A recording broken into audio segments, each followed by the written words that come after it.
everyone, today I'll be sharing with you my mom's style crispy aloo sabji, or you can call it potato sabji. It's a quick recipe and it's kids' favorite recipe because they are crispy.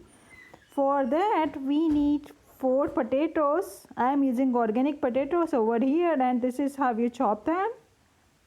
Now we are going to take a pan, add 3 tablespoons of oil, add some mustard seed, jeera, and mustard seed needs to start crackling, and once it's done, then we are going to add curry leaves,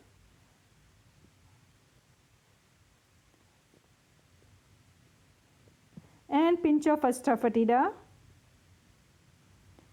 Now add potatoes inside, stir a little bit, add 2 teaspoons of ginger garlic chili paste,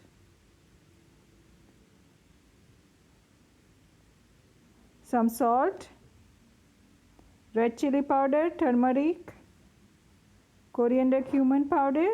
Now stir it again.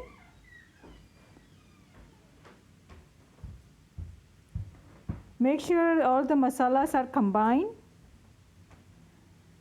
And once it's combined, we are going to close the lid. I have added 1 tablespoon of oil because I thought like oil was a little less, so that's why I added it in. So now close it and cook it for 10 minutes, but every 2 to 3 minutes we are going to stir it from the bottom, like scrape it off from the bottom and stir. So that's how we are going to stir. And on the side I'm going to add some coriander leaves later on, so I was chopping that. I have added some salt in between and some red chili powder because I felt like it was a little less. At the end, once it's done cooking, make sure they are soft. That's when you know they are done cooking. Add amchur powder and now you serve it. It goes really well with chapati. Do try it and let me know. Thanks for watching.